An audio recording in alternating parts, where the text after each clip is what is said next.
Good evening, everyone. Welcome back to NLL Live. I'm your host, Mark Powers. Before I introduce my co-host and our awesome guest for this week, I'd like to apologize to all the folks out there. Sorry you haven't gotten your NLL Live for 2 weeks. Promise we'll be back in force for the stretch run for the NLL. So again, apologies that you haven't seen us, but we're coming back with a vengeance. We got a great show tonight, a great guest, and helping me as always, the pride of Weston, Massachusetts, coming to us from Brooklyn, New York. Connor Wilson, how are you doing, my man? I'm doing well, my man. I'm doing well. High school team kicked off action yesterday. We won our first game of the year, so can't complain. Man. Yeah, can't complain. A little self-promotion there. There you go. Okay, and you're holding firm to the I'm not going to shave my beard until we win a city championship bet. I'm holding firm to that, and I'm getting a lot of heat for it. I can imagine. Everybody I run into wants. That's the first question they ask me is, when's Connor going to shave? And I'm not one to tell you what to do. So keep it going, man. That's a good one. I know you're super excited for our guest tonight. We were talking about it earlier this week. He, although he's very new to box lacrosse, played his first box lacrosse game as a professional this year. He's a member of the USA training team, the all-time leading goal scorer in U.S. Military Academy Army lacrosse history. Garrett Thul, how are you doing tonight? I'm doing great, guys. Thanks for having me. And Garrett, where are you coming to us from tonight?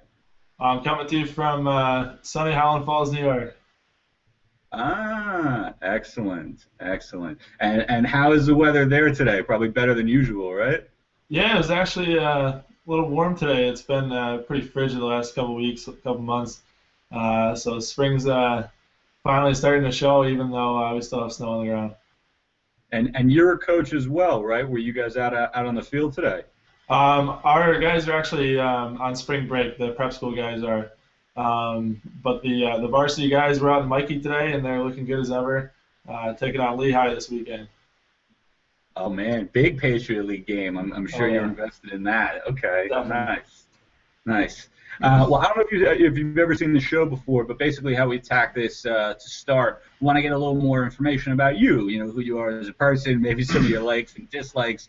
So we'll start this with a little bit of an icebreaker or a get to know you type of session. So we'll go through that for about a couple minutes. Does that sound good?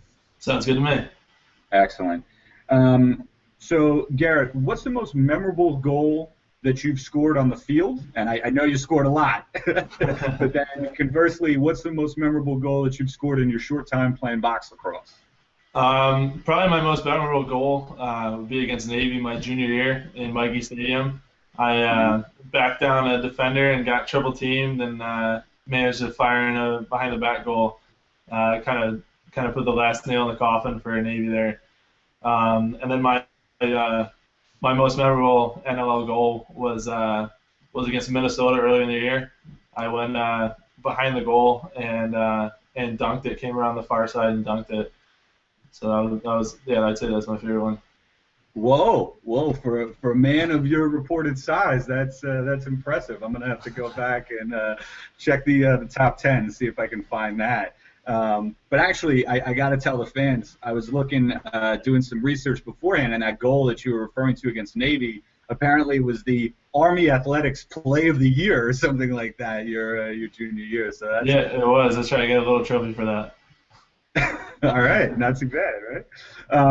So I know you've been in the league a short time. What's been, and Connor hates this every time, but I think this is poignant because you got one under your belt. What's been your most memorable fight or tussle that you've been involved in so far? Well, I've only been in one legitimate fight so far, at least one that I get penalized for. That was in my first game ever up in Buffalo, and dove into the Buffalo goaltender, and Billy D. Smith stopped me on the way out, and we got in a little tussle there. So I probably bit off more than I could chew on that one, but yeah, like you said, I'm a new guy around here, so I didn't know that Billy D is one of the guys you don't want to tussle with. Yeah, that's exactly right. But definitely an ambitious start for you. You had a goal in your debut in a fight, so you were on your way to the Gordie Howe hat trick, man. That's good stuff. Yeah. Let's transition to some of the off the floor stuff. what's your favorite movie, if you even had a chance to watch any at Army? Oh yeah, actually that's how I spent most of my weekends, was watching movies. You don't get a chance to go out a whole lot, so yeah, I spent a lot of time watching movies. That's a good question. I've seen so many of late, but the new Lone Survivor that came out was pretty good. Mostly into like action movies, military movies, I guess. So sure. Maybe favorite ever might be Black Hawk Down, as brutal as that sounds. Yeah, interesting choice for a guy that apparently has special operations on his mind. I wouldn't think that would be your favorite one, but I certainly get Lone Survivor. For those that haven't seen it, amazing flick, and I could see why you're into that one for sure. So following up with that, what's your favorite TV show? Favorite TV show? Right now I'm into House of Cards. I started late. I was kind of resisting everybody throwing it at me, so yeah, I just started up and I love it. Can't stop watching it. Okay. Now, do you have a political background? I saw that you worked with the Secret Service this summer or two ago. Is any of that? You learn any secrets when you were doing that are you're watching or anything? Well, if I told you, I'd have to kill you. Fired. Yeah. No, actually, I don't really have any political aspirations. I just think it's pretty interesting to see what could potentially be going on behind the scenes. And it's definitely got a heck of a story behind it, so pretty entertaining to watch. So what's your favorite sports team outside of lacrosse? The two teams that you play on. Well, I mean, I'm not a huge professional sports guy. I'd say my favorite college team is University of Florida. That's I definitely follow their football team. My dad went to grad school at UF, so yeah, get the Gator Chomp guy. But yeah, I mean, I like all Gator sports. So who you got winning it all in March Madness right now? You going with the Gators? Yeah, I went with the Gators. We'll see if that holds true, but. Okay, well, yeah, I mean, Army couldn't make it out of the Patriot League, so that's. Yeah, no, I stopped rooting when Army went out of the Patriot League. Understandable. Here's an interesting one. You got any nicknames that people need to know about? Yeah, I've been called a lot of things. I think my family call me the Beast when I'm on the field. My sister made a sign for me long ago, and it said the Beast on it. It's like this little hand-drawn thing. It was pretty cool. But a lot of my teammates at Army called me Niner or Neener. I don't know, just something I came up with. But I've been called everything from Shrek to insert large animal here. Right. That's what you should go by. Just insert massive mammal. So Niner, that's because you wear number 9, right? Yeah. Yep. Okay. Excellent. So this may not necessarily be so poignant for you because obviously you have a pretty specific non-lacrosse job. But I guess other than being in the Army, and other than being a professional lacrosse player, have you had any memorable jobs? Actually, I mean, my sister hates me for this, but I never had a job, even through high school. I was playing lacrosse in the spring and summers, playing football, and then, actually even playing some box lacrosse in the winters. So it was just like never had time to really hold down a job. So I don't even know if the Army really counts as a job because I'm not really doing what people do on an everyday basis. So yeah, my sister hates me for that 'cause she worked all through high school and struggled with that. But yeah, this is my first job, I guess.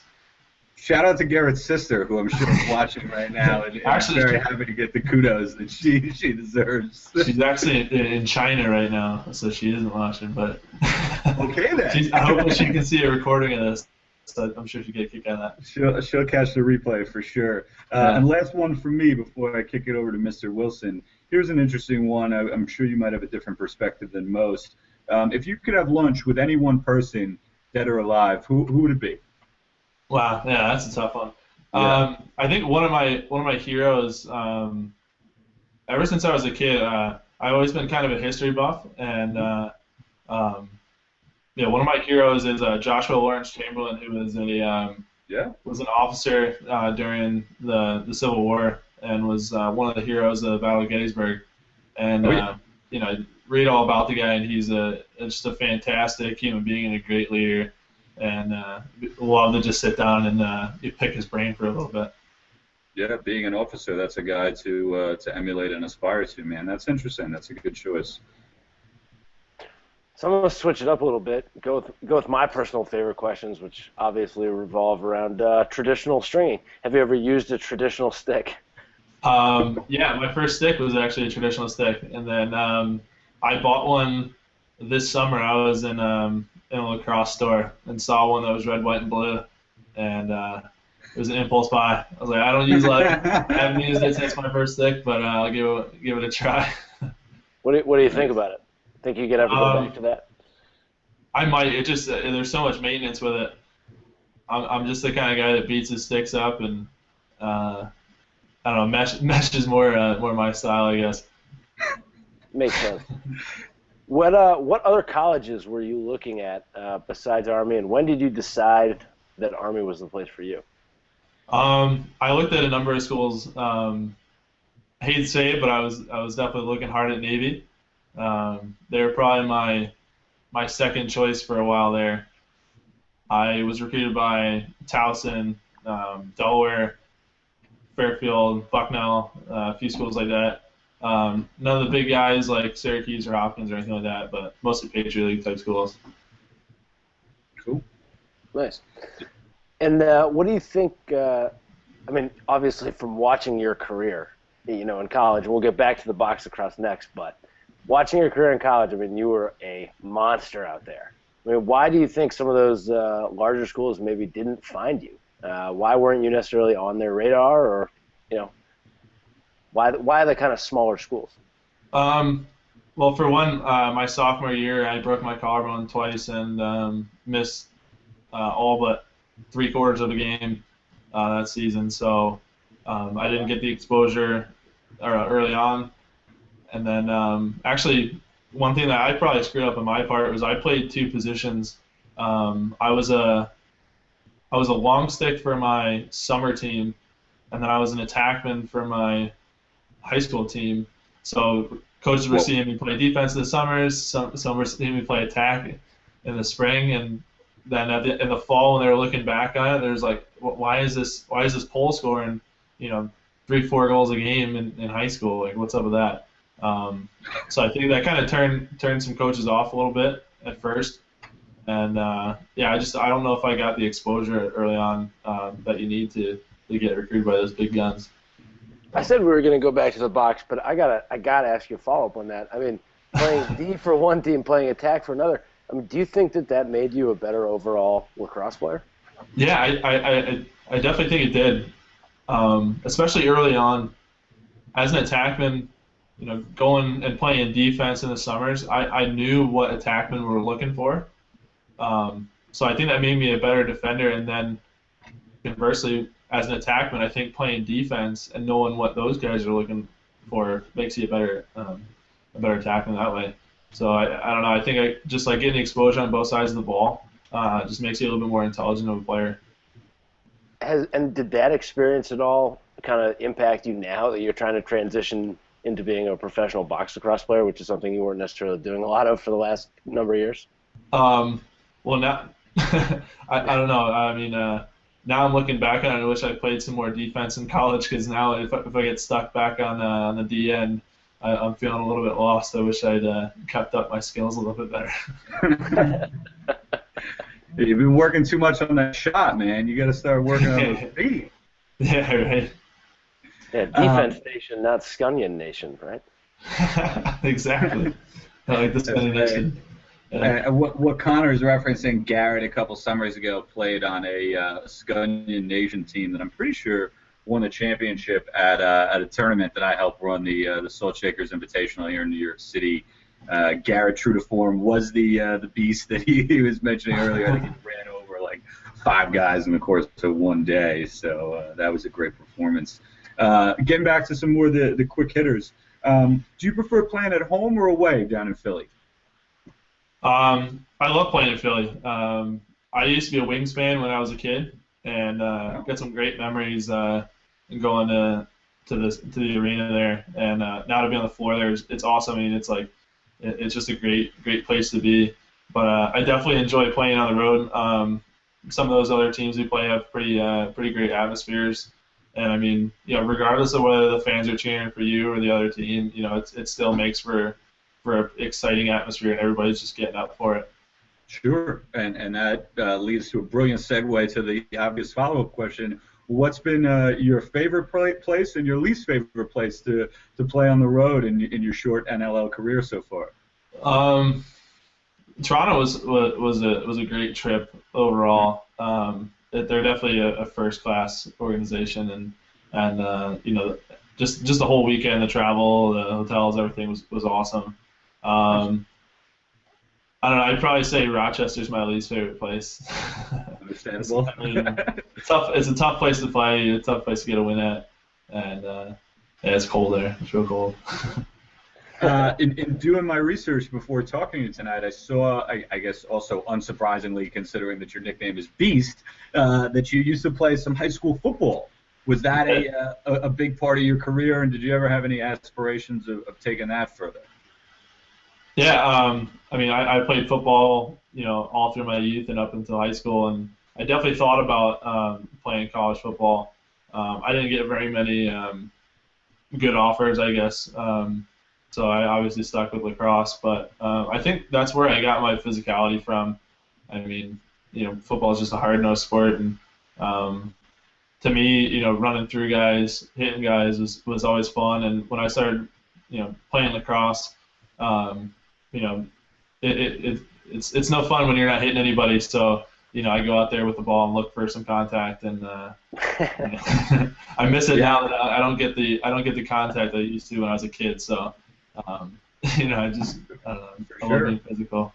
Well, it's funny you mention that, because from what I read, you were named 3, if not 4 times, hopefully you can correct me on that, the Jack Emmer Nutcracker Award winner at Army, which is awarded to the most physical player on the team, which is pretty impressive to win that award as an attackman. Yeah, I won it all 4 years, actually. That's okay.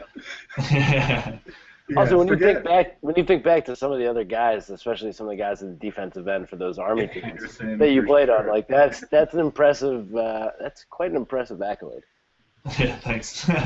Billy Henderson brothers, and Henderson brothers were definitely heavy hitters too. Yeah, no doubt about it. And I saw that you tweeted, actually, shout out to Tim Henderson. Great to have you home, man. Thanks a lot for your service over in Afghanistan. Really appreciate that. Getting back to some of the box lacrosse questions, do you have any specific pregame meal that you have to have? And then do you have any rituals when you're at the arena? I don't have any specific meal I like to eat. The biggest thing for me is just being hydrated. I mean, I drink a ton of water before the games. A lot of Gatorade, a lot of water. And then I don't know. As far as pregame ritual, I always have John Ranigan tape on my bicep pads for me. I don't know. It's just something we started doing in rookie training camp, and we just keep doing it every week. I thought you were going to say, like, I always have him punch me in the face or something. Right. Psyched up. Not quite. Is that a reciprocal relationship? Do you return the favor, or is that a one-sided? Yeah. He gets me, and then I get him. Okay. Nice. There's a sitcom in the waiting there, I'm sure. Yeah. Before we continue, got to let the people know we are live. Obviously, don't hesitate to get in touch with us via Twitter using the hashtag NLL Live. You can also reach out to us in the comments section of the YouTube video, or you can get in touch with the Lacrosse Network on Facebook. We've already gotten a bunch of great questions coming in. We're going to get to shout-outs in a second. And actually, that pregame ritual question came in from one Colin Rosenblum. So, Colin, good looking out. Really appreciate that. We were talking about things around the league. I know you've only been in the NLL a short time, but is there anything about the league that you'd want to change if you had the opportunity, whether it's the play or the travel or anything specific? That's a good question. I don't know. As a rookie, I guess I don't really have anything to base anything off of. So, I mean, I'm just taking it in this year. Maybe next year I'll have some changes, but I mean, right now I don't know what's what's wrong and what's right. So just kind of absorb it all right now. That's a good answer. So going back to your roots a little bit, who's the person that's had the most impact on your lacrosse career? I guess from a playing perspective, I used to watch, still watch John Grant Jr. When I was a Philly wing nut when I was a kid. I used to watch Jake Berge. Definitely guys that are more physical, use their size. I guess from a playing perspective, I always used to model my role, my moves and stuff off them. But yeah, Jake Berge, John Grant Jr., big guys like that. Yeah, those are two guys, and I can certainly see aspects of each of their play in your style. So that's a great point to all the kids watching out there. When you're watching games or checking in, watching the stuff on ESPNU, make sure that you're following the players that either play your position or so are somewhat similar to you. You've seen how Garrett's able to use his size to an advantage. Those two guys that he's talking about are very famous for having done the same thing. So I'm sure watching them really contributed to their success. Real quick, we got to shout out some of the people checking in. We got Vikings LFB. We see you. Thanks a lot. We're going to get to your questions in a second. Same thing with Doug Marcus. I know you've had a couple good ones coming in, and Anthony Garcia. So yeah, Garrett's smiling over there. Looks like he's got some buddies checking in. We might have some loaded questions coming soon. So I'd be remiss, considering that the league is always checking in on me, without getting back to some of the on-floor questions. Who's been the toughest opponent for you so far, whether it's been a team or an individual defender that's had your number in the 10 or 11 games you played so far? Being a rookie and an American, I don't know a whole lot of the guys that I'm going up against. I'd say you can give me his number. Yeah, right. Yeah. I don't know. Like Rochester's a tough defense. They pack it in, and it's hard to get to the middle. So I'd say Rochester's probably the toughest one to play against. Sure, that's a good answer. They seem to be a popular opponent for everyone. I know we were talking about your size earlier, but if you could pick one word to describe you outside of maybe big or beast, what would it be? Maybe adaptable. Ah, okay. I didn't quite expect that. That's good.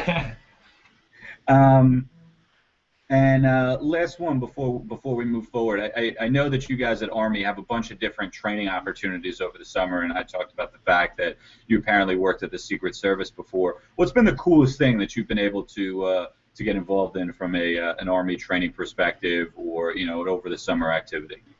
Definitely the Secret Service internship was awesome. I got to do a lot of really cool stuff.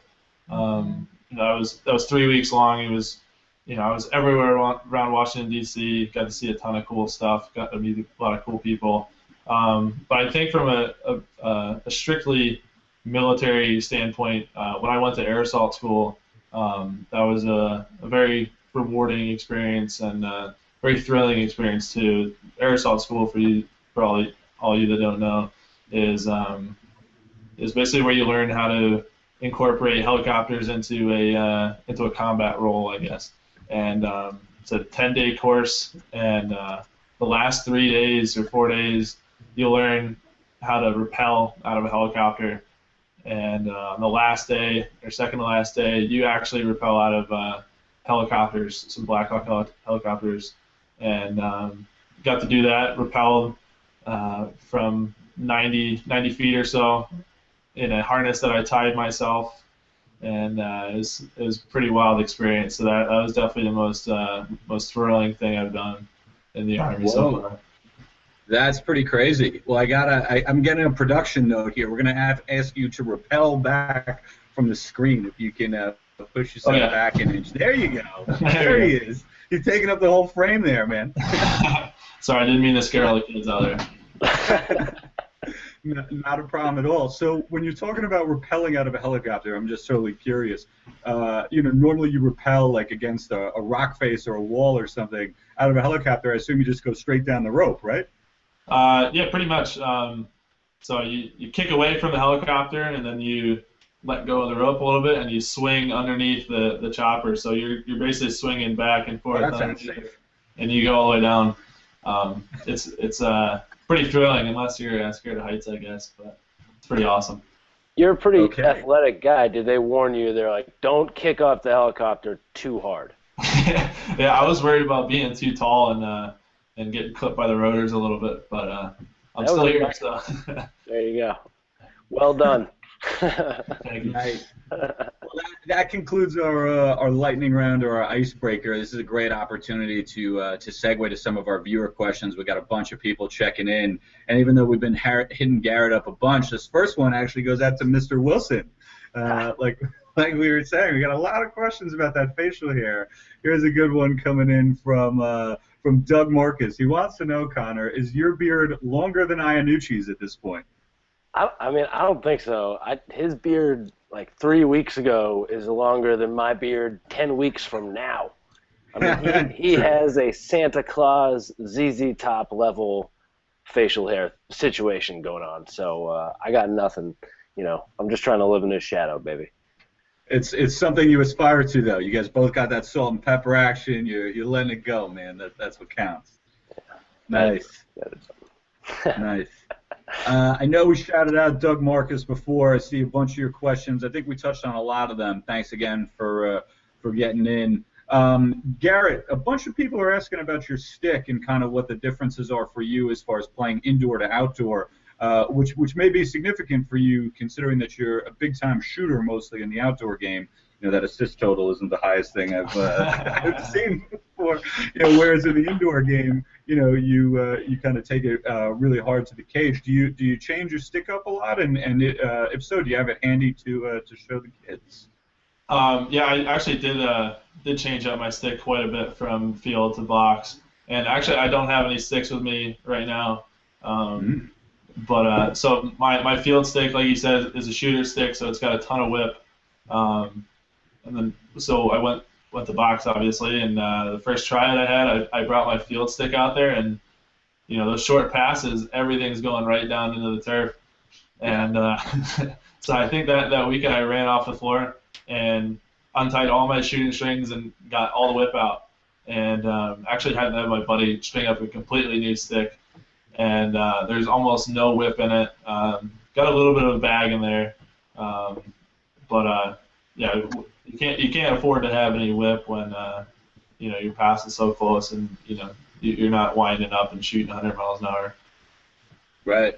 You don't have as much time and room. Well, we got East Coast Dies checking in. They want to know what your stick setup is like. So maybe you can describe it. Do you use a U at all? Do you use hard mesh? Do you use soft mesh? I think we had Dylan Sheridan checking in asking about what type of mesh you use, or excuse me, Ryan Sheridan. Pardon me, Ryan. He wants to know what is your favorite mesh for box and what's your favorite mesh for field. And I know East Coast Dies wants to know how you've set up those shooting strings to get that whip.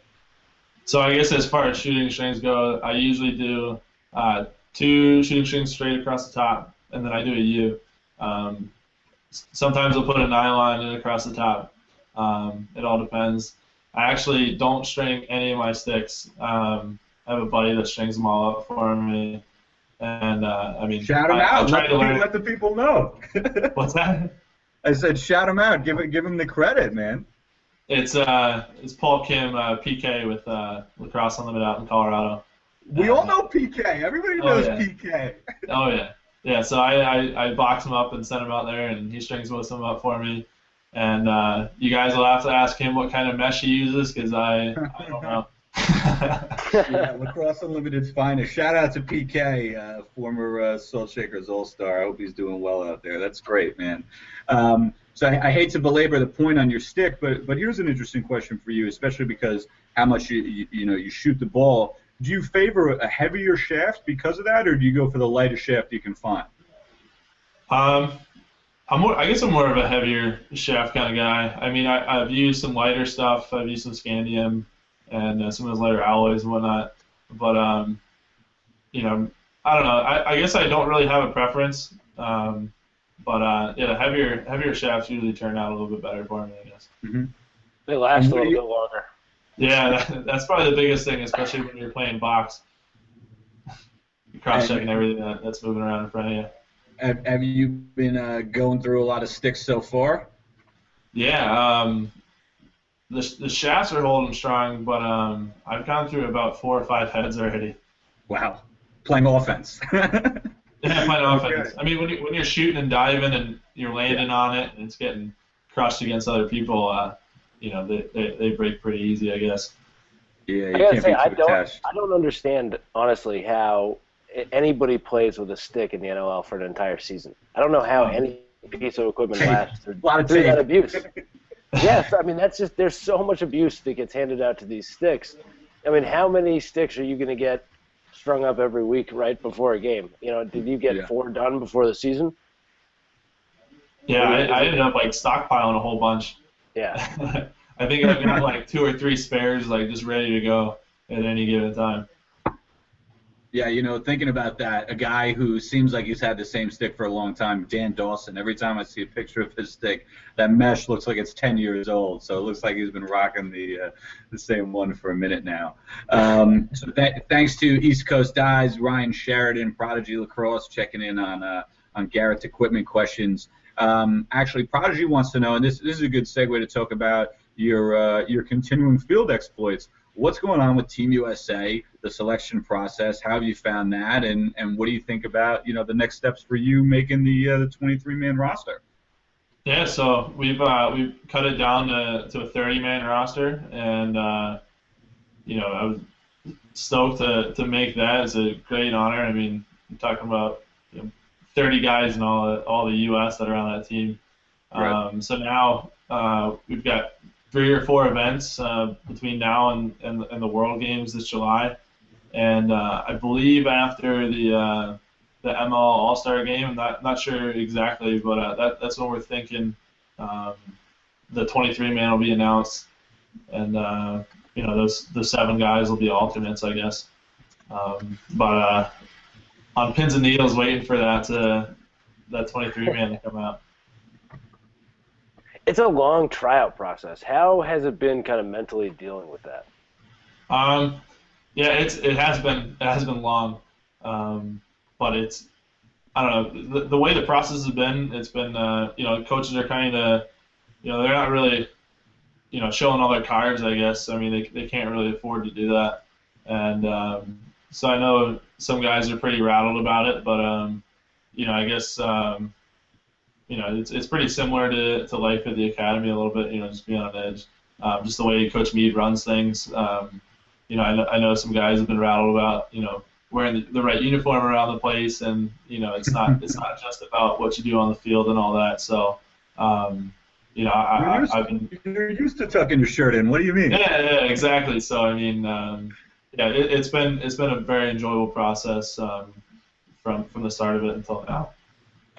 Can you talk about that actually a little bit? Just the life of a student athlete at a service academy, and then just the life of a student at the service academies. I mean, what is that like for any of our viewers out there who might be considering that or might just be curious about what that's like? I mean, I think it's a very different college experience than most American kids are getting. So maybe enlighten us a little bit about what it's like. Yeah, it's very different than most colleges. If anything, it's closer to what high school is like than it is to a normal civilian university.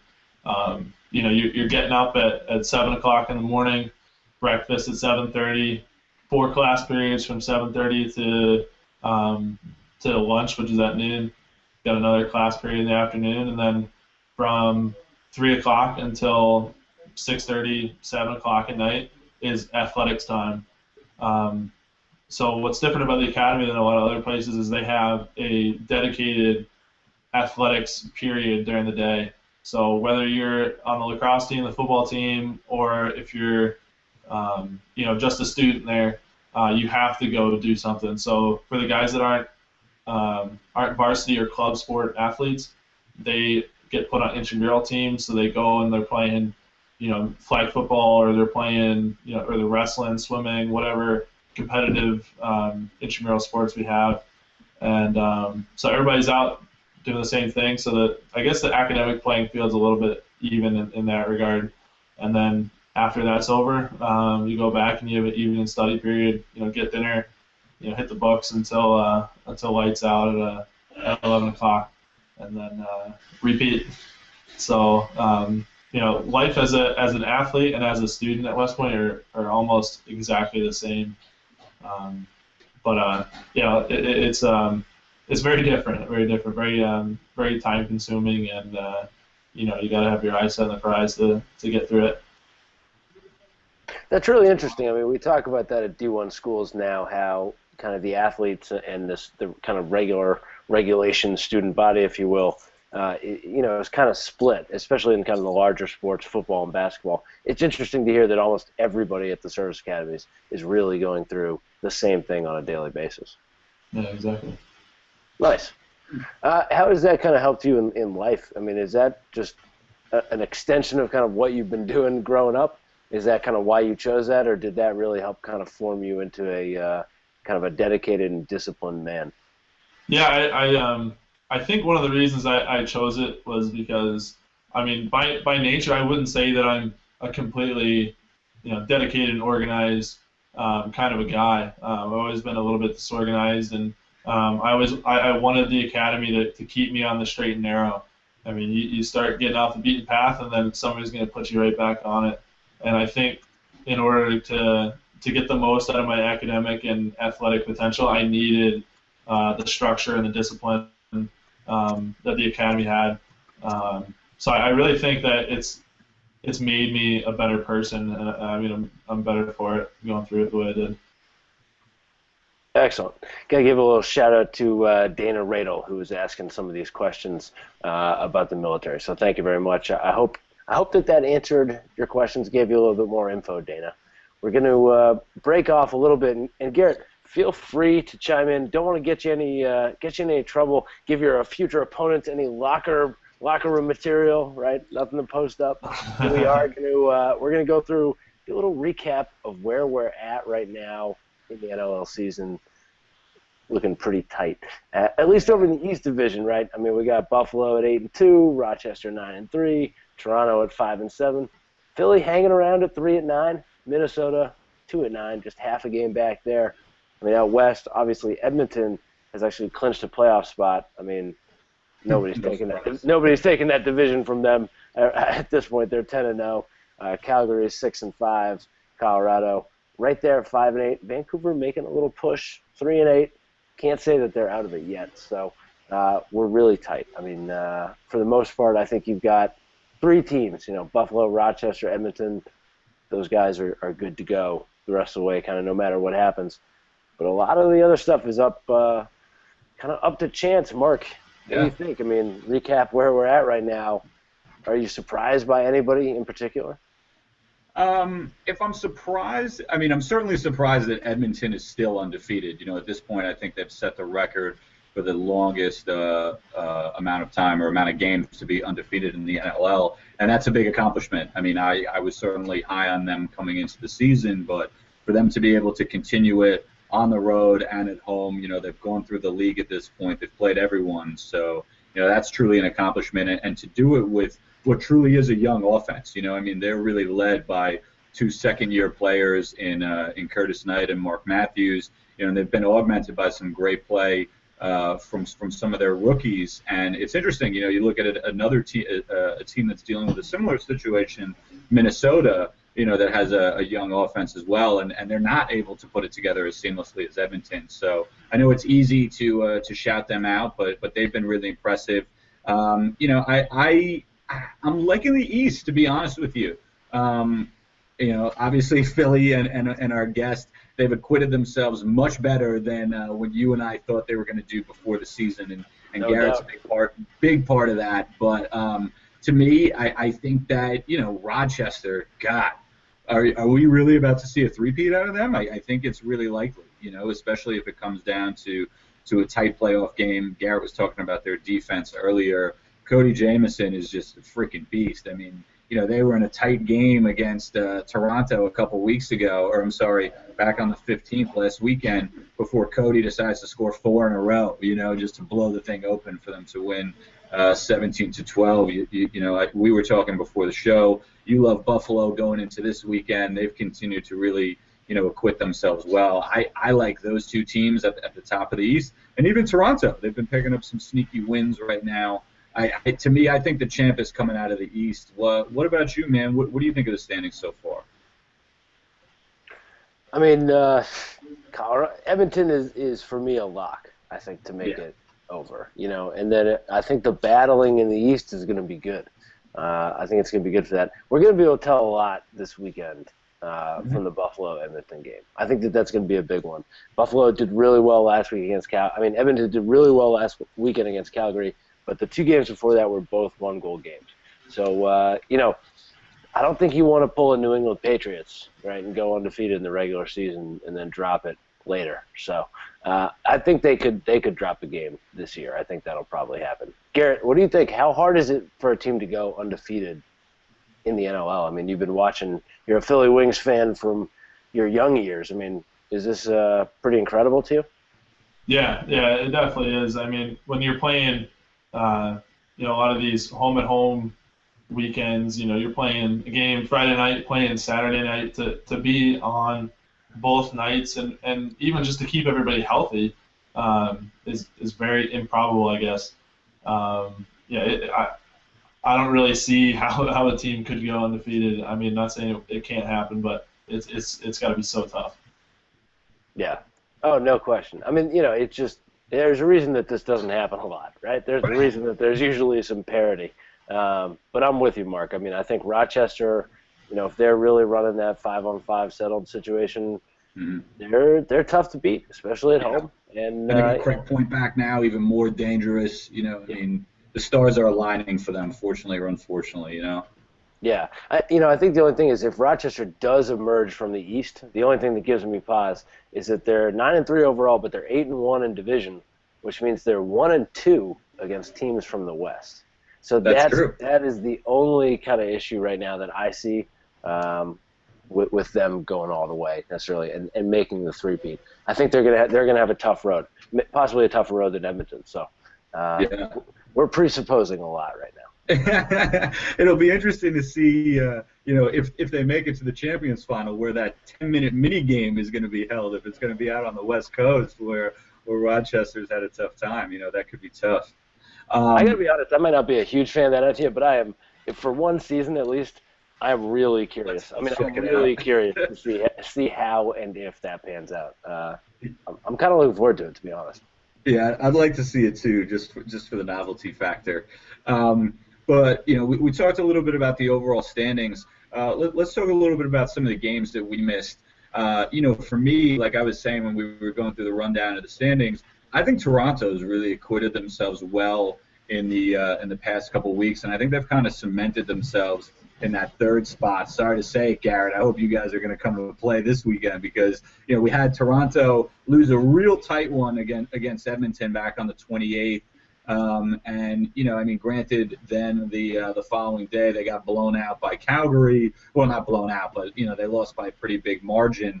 But that's kind of to be expected. Calgary is a team that likes to run a lot, and Toronto, after traveling out west, having to play the second night of a back-to-back, I'm not expecting them to win that. But at the same time, I thought they looked great against Rochester, and then they had a great win against Minnesota. They've played a lot of games recently, and even though they haven't necessarily had the best record, they're 2-2 in those games, or they're 1-3. I really liked their play. I think they carried the pace of play. So Rochester was a team that Toronto is a team that I've really liked over the hiatus, even though their record doesn't support it. Well, I think that's a great point that you bring up, especially that Toronto-Philly game. I mean, I think a lot of people's attention this weekend is going to be on Edmonton-Buffalo because you've got the top team in the East playing an undefeated 10-0 team out of the West. I mean, it's a no-brainer that that's going to be a fantastic game of lacrosse. No question. But, right, March 22nd, this is the big one for me, okay? Rock Philly, because, I mean, that's a direct fight for that spot, right? So, I mean, I think that's just going to be a super intense game. I'm very excited for that one. So that's kind of my sleeper pick for game of the weekend. Yeah. Not much of a sleeper. No. But let's talk to Garrett about that. What it's been like to go through the East this year. I know you guys dropped the season series to Rochester. You had a tough result last weekend, losing to them 11-7. But what about Toronto? You know, I mean, they're a team that I think you guys could match up pretty well with. Connor and I have really liked, the aggressive defense that the Wings have. What do you think about your chances? I like them. I mean, we're a little bit different of a team, just because of all the trades and whatnot that happened the past 24, 48 hours, all that. So I mean, I'm really liking the way we're shaping up. We're excited to have all the new guys on our roster.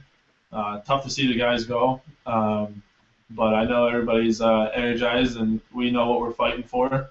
So like you said, it's going to be a physical dogfight, and I'm ready to get out there and take that spot. Well, that's a great segue. Thank you, Garrett, for bringing up the trades from this week. So for those that don't know, yesterday, at the trade deadline, the Wings sent their recently signed Brandon Miller up to Toronto in exchange for Kyle Belton and 2 draft picks. And in addition, Toronto also, I believe, picked up Kevin Ross, formerly of the Wings. So it'll be interesting to see when you guys tangle how much of the intelligence that your former teammates bring to bear, going against you guys this time. So, Garrett, are you? What do you know about what Kyle Belton brings to the team? And did you guys add anybody else other than him? I haven't really I'm not too well versed in that. Haven't met him. That's okay. But looking forward, I hear great things about him. So I can't wait to get out there and He's a transition guy. Yeah. So we'll see. Okay. Well, yeah. I mean, otherwise quiet trade deadline, other than the Wings making a big move. But at the same time, I think this is good for the Wings because it really signals that they truly support Evan Kirk as their backstop. A lot of us pundits were really looking forward to having the recreation of the Six Nations goalie tandem from this summer. But at the same time, I got to be honest. Evan Kirk has really done a great job this season, and I don't think that Philly's lack of success in the wins and losses department is at all directly attributable to them. Excuse me. Garrett, what do you think about that? What do you think about the team kind of coming together and kind of rallying around Evan a little more rather than what presumably you guys are kind of waiting for Brandon to get signed and come back into the fold? Yeah, I mean, Kirky's a great goalie.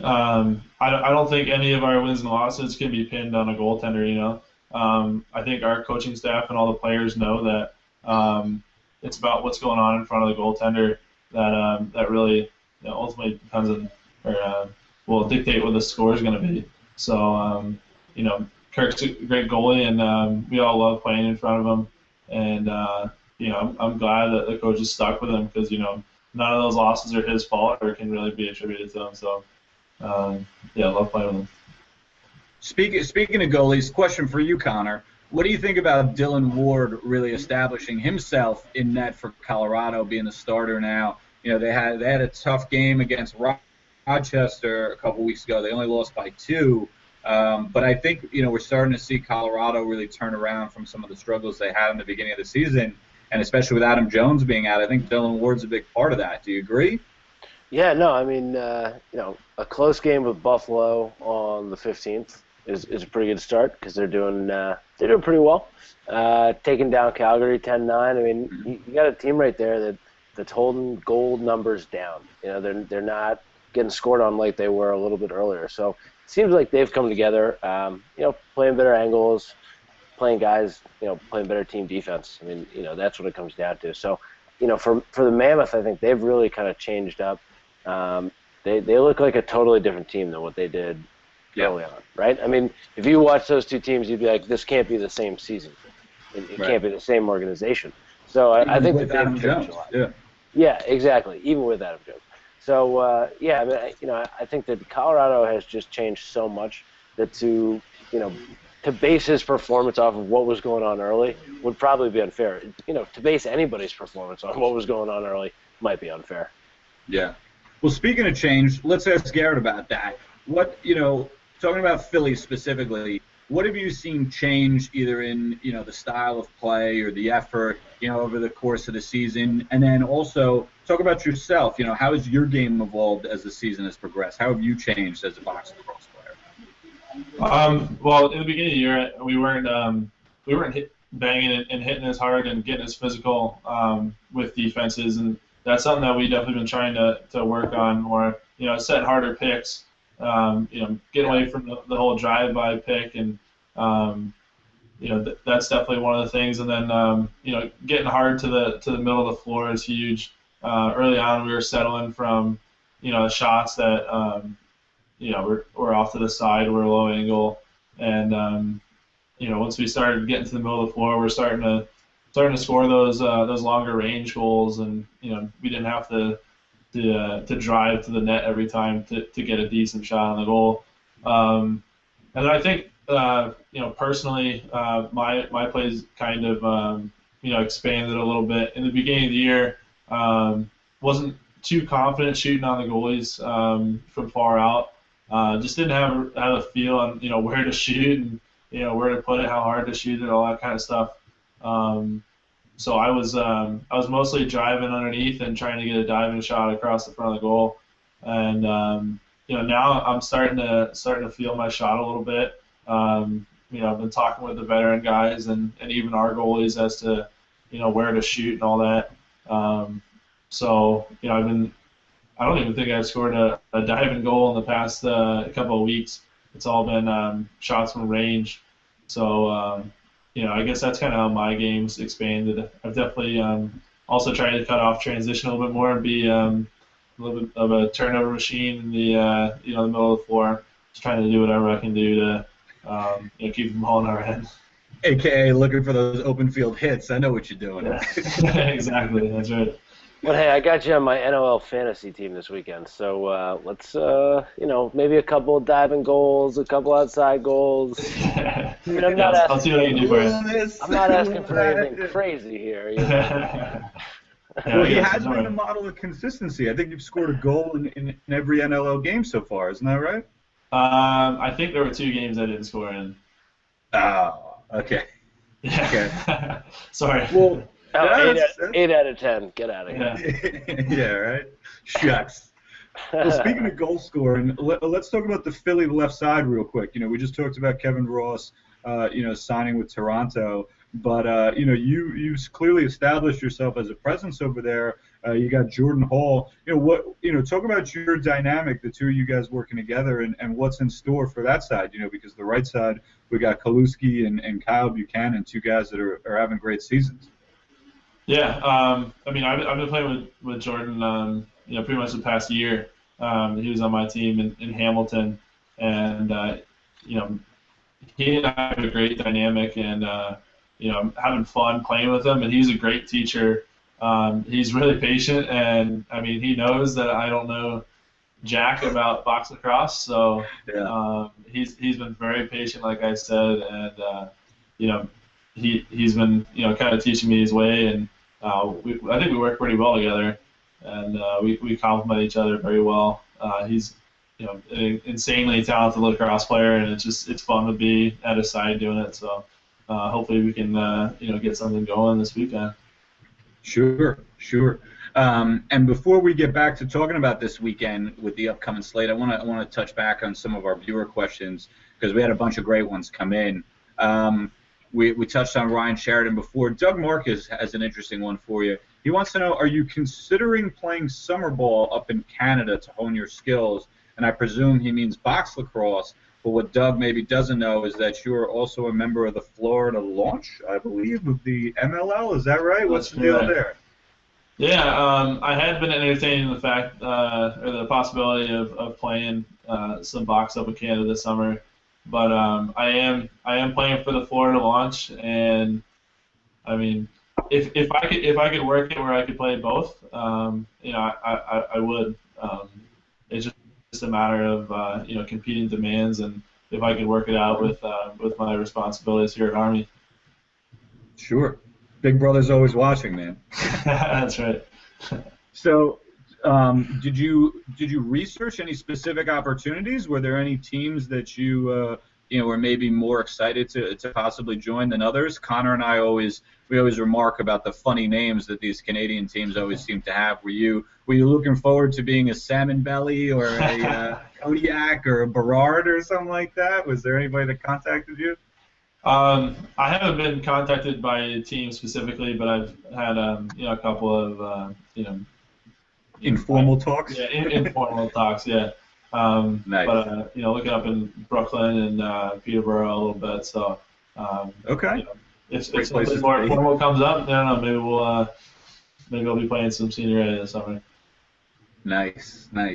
Vikings FLB checked in. I know you talked before about having to stay pretty low key on the weekends over at the military academy. He wants to know, what did you do the night before a game, and what do you do now the night before a game? I'm assuming some movies might be in play. Yeah, so when I was in college, all the offensive guys used to go to a restaurant about 20 minutes away called Marina's, and it was this little Italian place, and they have the best buffalo chicken pizza in the world, and we'd all go there and get a couple of slices, get some garlic knots. Then we always get chipwiches afterwards. That was our finisher. That was a good luck thing. And then I love a chipwich. Yeah, they're delicious. Yeah. You gotta stay away from now, though, But then just go back and usually we watch some sort of action movie, some maybe a sports movie, get pumped up before the game, and then I don't know. Now I don't really have any traditions. Traveling and everything. We don't usually get in at the earliest hours when we fly into some of these later games. So if I've got time, I'll throw the TV on and kick back and watch a movie. Otherwise, I pass right out right before the game. Sure, that's understandable. Vikings got another good question. He wants to know if you have any. What would be some advice that you have for high school freshmen that are looking to play? Yeah, I'd say make sure you get out there and promote yourself. I've seen a lot of good players make the mistake thinking that the college they want to go to is going to reach out to them, and for a lot of the guys, they'll fly under the radar, and if you're not contacting coaches, filling out questionnaires, emailing them, calling them, then they might not even know you exist. That's kind of the nature of the beast, and I've seen a lot of good players, some friends of mine even, that they fell victim to that, and didn't have a school to go to when it came time to head that way. So I would say definitely be proactive in your recruiting, and just make sure you're an all-around good person. Be good on the field, be good in the classroom, and just be a good person. That's who coaches are looking for. They're looking for guys that they're the guys that are already on their team want to be around. You don't want some guy that's a clown, that's gonna ruin a locker room, because that's really the biggest thing, is just being able to fit in with the guys and be a cohesive member of a team. So just work on that stuff and be proactive. Nice, great answer right there. Refreshing to hear the humility. That's good stuff, man, and important that the kids realize that matters to coaches. And for those of you that don't know, I think we touched on it in the beginning of the show. Both Garrett and Connor are current coaches at I guess we'll call it the high school. We're talking about MAPS. And in Connor's case, he's definitely a high school coach out in Brooklyn, and I know they're big proponents of that. Question coming in from Garrett Shaw. Here's an interesting one going on. Garrett to Garrett, asking about gear. He wants to know what kind of shoes you favor of all things. Do you like low tops or high tops? When I'm playing, I like to wear mids or high tops. Don't have the best ankles in the world, so all the support I can get is pretty good. But I'm a big Nike guy. I love Nike shoes, and when right now I'm wearing a pair of Nikes, so. I got some low tops, and I usually like wearing low tops when I'm just training or working out or whatever.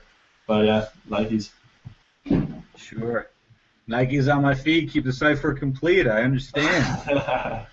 We got BLAX checking in. They want to know who your favorite MLL team is. I got to assume that that's going to be the Florida Launch, unless they're going to surprise me. Oh no, it's Florida Launch all the way. That's what I figured. Here's an interesting question for you. Obviously Army's in the Patriot League, but I think your biggest, moment of success was beating Syracuse in the first round of the NCAA tournament up at the Dome. Would you agree with that? I would definitely agree with that. I would say from an outright performance standpoint, that was probably the highest achievement we ever I ever achieved at West Point. But I'd say probably my favorite achievement that I have as a player at Army was beating Navy in Mikey Stadium my freshman year for the Patriot League Championship. So that was only a few weeks prior to that Syracuse game. But being an Army guy, it's always sweet to beat Navy, and especially when you're beating them at home for the Patriot League title. You beat them 4 years in a row, right? 4 years in a row, 5 times overall. Who's counting? Yeah. This guy's counting. Definitely. Get that tattooed on your bicep. I'm curious to know, you've got that great Army-Navy rivalry. I mean, there's really kind of nothing like it in sports, but have you seen anything in the NLL? Is there any rivalry between two teams that you're just kind of impressed by and amazed by? Yeah, I think that the first game that we played up in Buffalo, we got a taste of the Buffalo-Philly rivalry. I mean, I think there's always been something there, and I got in a fight that game, so obviously everybody's a little testy, and we just don't like each other. So I would say that's probably as much of a dogfight as Army-Navy game is. And then, talk about that Buffalo experience. We've heard from other people that it's just it's a kind of a unique place to play. What do you think about the fans up there? Yeah, they're diehard. I mean, you come out there, come out of the tunnel, and look up into the stands, and guys are wearing wigs, orange wigs, and people have their faces painted, their bodies painted, all that. It's a very, very unique atmosphere to play in. But I just remember coming out of that tunnel for the national anthem. It's dark, but you look up and there's 15,000 fans or whatever up there, and the upper deck's pretty much filled, and it's deafening with boos, and it was pretty incredible to be there. Nice, that's awesome. I mean, I got a question. Do you think that Rochester's floor is smaller than other NLL arenas? Because we've been hearing this. We're trying to get answers. We're trying to get answers, but this is the current conspiracy theory in the league. I think it might be. You walk out there, and you definitely it definitely feels like that. I would agree with you. Nice. We got BLAX checking in again. They got an interesting question. Garrett, what is your first, not your best, but your first lacrosse memory? I have a pretty cool memory. Well, it's just cool to me because it was my first goal. That's my first lacrosse memory, and I was playing in Tewksbury, New Jersey, as a second grader on a third and fourth grade team, and believe it or not, I was actually the smallest guy on the team, and picked up a ground ball at midfield, and face dodged 2 guys because I couldn't change hands at that point. The classic, just huge, right across your face. I'm bigger than you. Oh yeah. Yeah, the way I remember it, I looked really cool when I did it, but I'm sure I didn't. I probably looked like a second grader doing it. But I remember coming down and scoring, and it was awesome because I remember all the older kids picking on me, telling me I wasn't a very good player, and sure enough, I go down and score that goal, and that was the first goal of the season. First ever game I ever played in, so that was very special memory to me. That's a good one. Yeah, that's definitely a good memory to have. You got to hold that one close, that's for sure. So this is a little more of an existential question. Connor generally likes to ask these, but Mike Kelly is checking in. He wants to know, and you could be as short or expansive as you want, but he wants to know what was it like playing for Army, and now that you've graduated, protecting our country, and at the same time getting the chance to represent the United States in the World Games. I would imagine you're a pretty patriotic guy, and this has been a big year for you as far as USA goes. Yeah, definitely. I mean, when you play at Army, it's like you're playing for something bigger than yourself, and it's not like you're playing for the United States of America. That's not what being in the Army means. You don't represent the country in that sense. But all the guys that have come before you that have worn an Army uniform, and all the guys that we know personally that are overseas or have been wounded or have died in combat. So every time we go out in the field, you draw from something that it just feels like it's bigger than yourself. So that's kind of the way it is as an Army player. You always know that when you step on that field, it's not you, it's what's on the front of your jersey. You make a fool of yourself on the field, you're making a fool out of all the guys that have come before you. So it's very much a respect and a pride type thing, I think. And it's very, very much the same, when you're playing at the international level.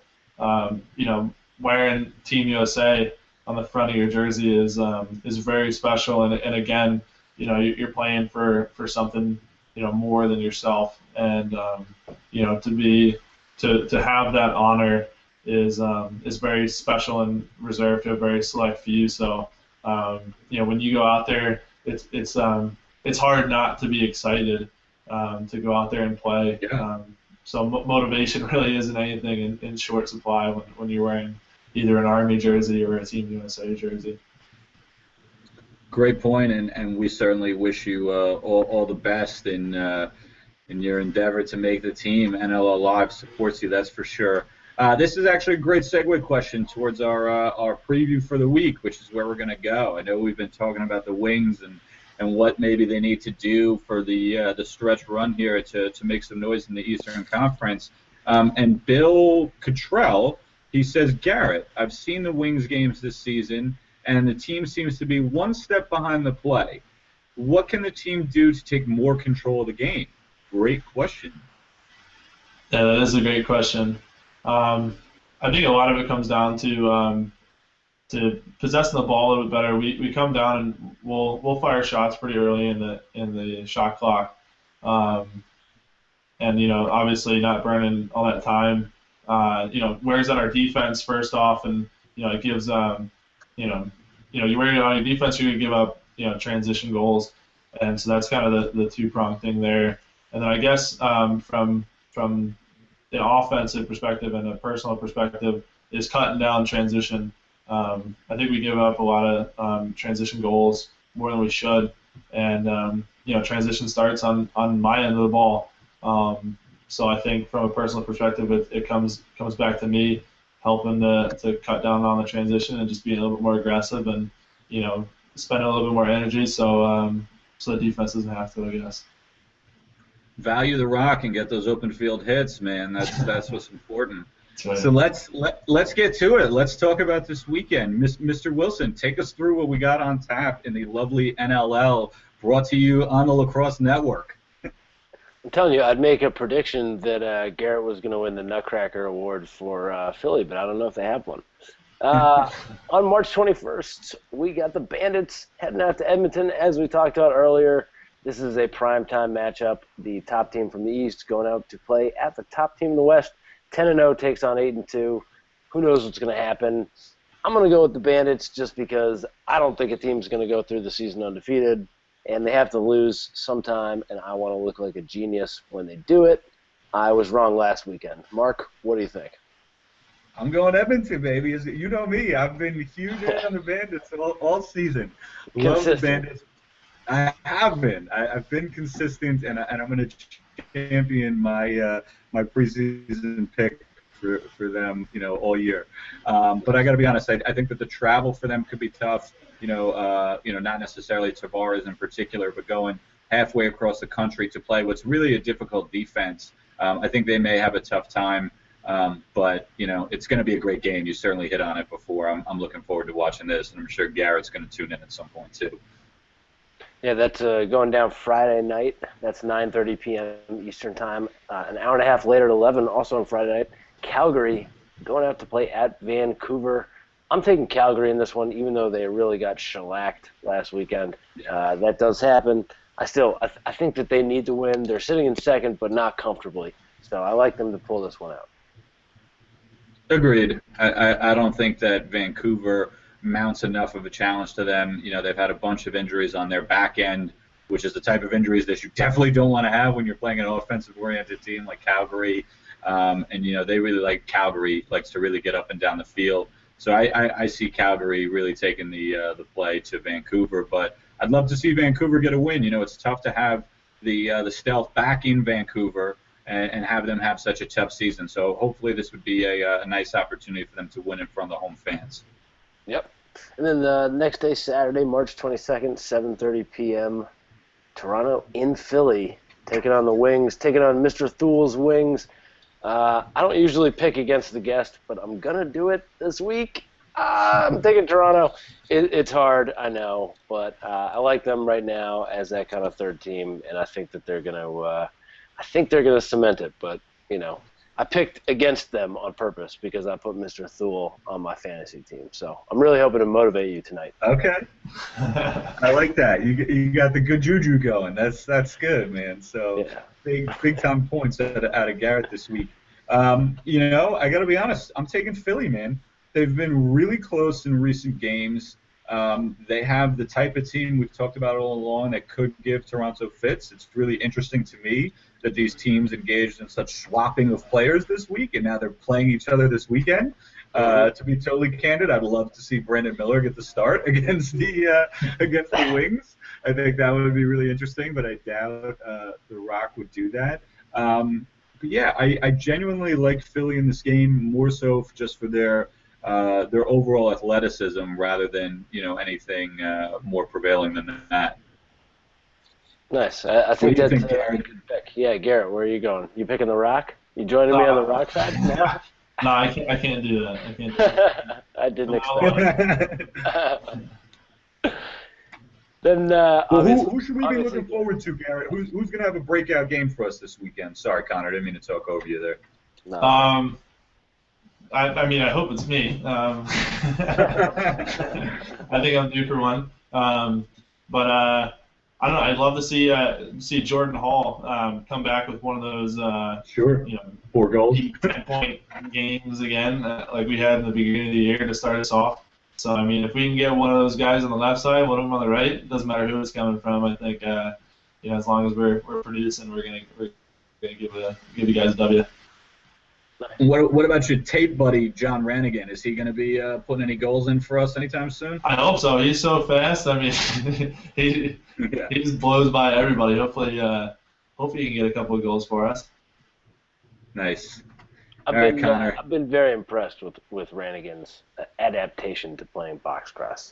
It's been impressive. So certainly a guy to keep an eye on for all you American college field fans out there. Going to Sunday though. March 23rd, 2 p.m. Eastern Time. Buffalo traveling to Minnesota. I would be a little bit nervous about Buffalo playing this game, but I think they've got a day off. And then I look at Minnesota has not won a game outside of their division, and Buffalo has not lost a game outside of their division. So I'm definitely look at you. Yeah, I know, digging deep, baby. I'm going with the Bandits. Where did you pull that from, man? That's some good knowledge right there. Look out for the kid. I know. Just totally making arbitrary picks for the first 3 and then using data on the last one, Analytics. It's all about the analytics, man. You never know. I'm a new Nate Silver.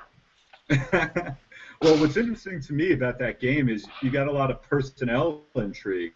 I mean, remember, they were 2 trade partners this past summer in a big way. I think when we were talking to Dane Smith, Ryan Benesh has certainly got this game scheduled, circled on his calendar. So I'm sure he's looking forward to it. And same thing with Minnesota. I'm sure that they are very much looking forward to proving that they didn't need Benesh around. So I think this will be a good, hard-fought game. It's great for Buffalo that they have a day off in between, kind of a funky road trip for them to go all the way out west and then kind of stop in the Midwest on the way back home. But this will be a real test. I think when we were talking earlier in the show, we were quick to pick Edmonton and Rochester for that presumed Champions Final showdown. But I got to tell you, if Buffalo is able to acquit themselves here and beat Edmonton and take it to Minnesota. I mean, geez, it would really open things up. That's for sure. No question. Nice. All right. Well, I think that's probably going to do it for us this week. Oh, before we go, I would be really remiss. We got a great production, though. We talked so much. Obviously the NLL is very much on the Lacrosse Network. You can catch all the games there. Obviously, our show, NLL Live, is there. The Top 10 is there. But the Lacrosse Network is expanding their MLL coverage for this summer. And I've been instructed to remind everybody that they will be carrying a bunch of Florida launch games. So if you haven't got enough Garrett Thul in your life, you can get some more this summer. I think they're having 3 or 4 games on the network, including their opening game. So that'll be some good stuff. Little promotional note there. But before we go, Garrett, any shout outs, any further thoughts before we let you go? Well, I know my prep school guys would be mad at me if I didn't give a shout out to them. My players have really helped me get prepared for Team USA and playing for the Wings here, because they're not an NCAA school and they're not a high school. I get to suit up and go out there and mix it up with them. So that's kind of in the way I've been staying fresh and getting after it. While I'm doing these tryouts and playing with the Wings and everything. So that's how you've been improving so rapidly, is beating on some high school kids. Nice. They might as well be college freshmen, so. Right, touche. Yeah, shout out to MAPS and obviously shout out to the U.S. Military Academy at West Point. Great job, time after time. You got a great example here, Mr. Thul. And my buddy, Mr. Wilson, are we gonna see you at ULAX this weekend? You got any other shout-outs for anyone? Chances of me showing up to actually play ULAX are unlikely. Ooh. Unlikely, I gotta say. I'm gonna give a shout-out to guys. I know. I should show up. High school season's been taking up a lot of my time, and that's where I'm going. My shout-out. Shout-out to Eagle Academy for Young Men 2 in Ocean Hill. Yeah, that's a mouthful. That's our school's name.